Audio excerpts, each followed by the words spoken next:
Halo, selamat datang kembali. Nah, kalau Anda adalah produsen jamu atau produk herbal yang baru mulai, pasti deh pernah bingung soal satu hal krusial. Mending pakai Simplicia tradisional yang kelihatannya alami atau pakai ekstrak modern yang lebih terukur. Pilihan ini ternyata bisa menentukan efektivitas, konsistensi, dan ujung-ujungnya reputasi produk Anda loh. Jadi pertanyaannya kan jadi begini, kita mau tetap pegang persepsi alami yang disukai banget sama konsumen, atau kita berani pindah ke pendekatan ilmiah yang menjamin hasil yang terukur dan konsisten? Ini bukan sekedar milih bahan baku ya, ini soal filosofi produk Anda. Yuk kita bedah bareng-bareng. Oke, dalam beberapa menit ke depan kita akan kupas tuntas 5 bagian penting. Kita mulai dari bongkar mitos, lalu kita pahami bedanya Simplicia dan ekstrak, kita lihat data ujinya, terus ada panduan praktis buat Anda, dan di akhir kita bahas kunci dari semua ini, standarisasi. Oke, kita masuk ke bagian pertama. Kita akan langsung hadapi miskonsepsi paling umum yang ada di pasar, yaitu anggapan kalau Simplicia itu sudah pasti lebih bagus, cuma karena prosesnya lebih sedikit. Bener gak sih? Nah, ini dia nih yang sering kita dengar dari konsumen. Simplicia atau bubuk tanaman kering itu dianggapnya murni, alami, apa adanya. Sementara itu, ekstrak sering dicap kimiawi, cuma karena ada proses ekstraksi. Persepsi ini kuat banget dan jadi tantangan tersendiri. Tapi, disinilah sains memberikan pencerahan.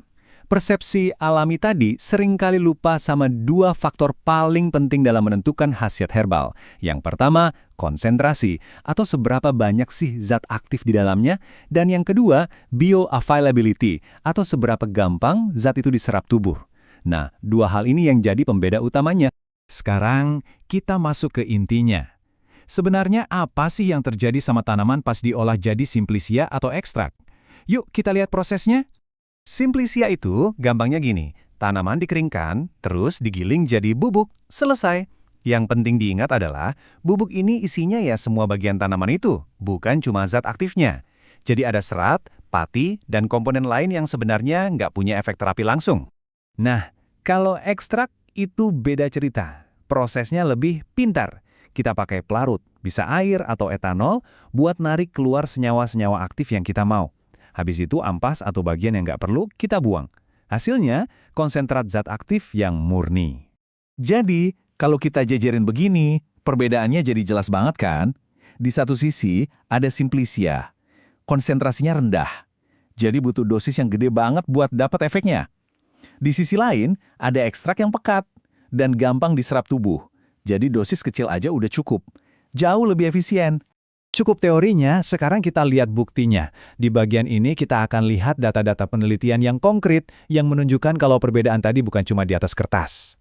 Kita ambil contoh yang paling gampang dan kita semua tahu, kunyit dengan senyawa andalannya yaitu kurkumin. Ini contoh yang sempurna banget buat lihat perbedaan efektivitas yang drastis. Nah, lihat angka ini, 95%. Ini kuncinya. Ekstrak kunyit yang terstandar itu bisa mengandung sampai 95% kurkuminoid.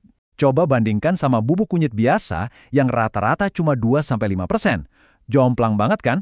Slide ini nunjukin dampaknya di kehidupan nyata. Untuk bisa dapat dosis terapi 500 mg kurkumin, orang harus minum sekitar 20 gram bubuk kunyit. Itu banyak banget. Tapi dengan ekstrak, dosis yang sama bisa didapat cuma dari setengah gram. Jauh lebih praktis dan efektif. Tabel ini merangkum semuanya dengan sangat jelas. Selain konsentrasi kurkumin, lihat deh poin stabilitas mikrobiologi. Simplicia itu lebih rentan kena jamur dan bakteri, kalau ekstrak jauh lebih stabil dan tahan lama. Contoh lain dari uji klinis ginkgo biloba juga membuktikan hal yang sama. Ekstrak memberikan hasil yang konsisten, sementara Simplicia hasilnya naik turun.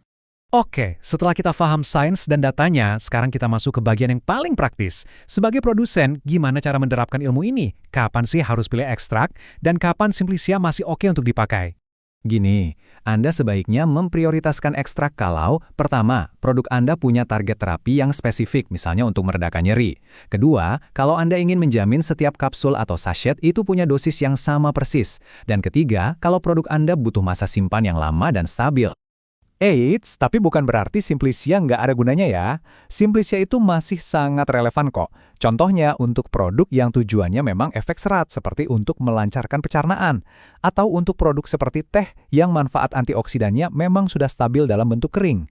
Nah, ini poin yang penting banget. Kalau Anda memutuskan pakai ekstrak, transparansi itu nomor 1. Cantumkan rasio ekstraksinya di kemasan, misalnya ekstrak 10:1. Itu artinya 1 gram ekstrak setara dengan 10 gram bahan mentah. Ini akan mengedukasi konsumen dan membangun kepercayaan mereka.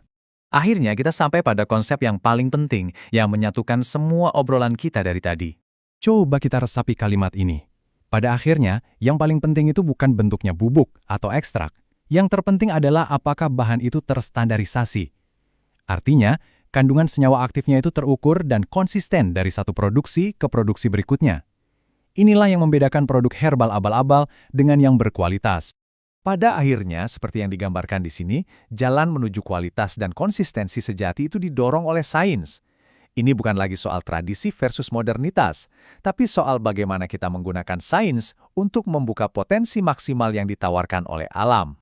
Jadi, saya tinggalkan Anda dengan satu pertanyaan untuk direnungkan. Apakah produk yang sedang Anda kembangkan itu sudah dirancang untuk memberikan hasil yang konsisten dan bisa diandalkan oleh konsumen Anda? Jawabannya ada pada standarisasi. Terima kasih sudah menyimak.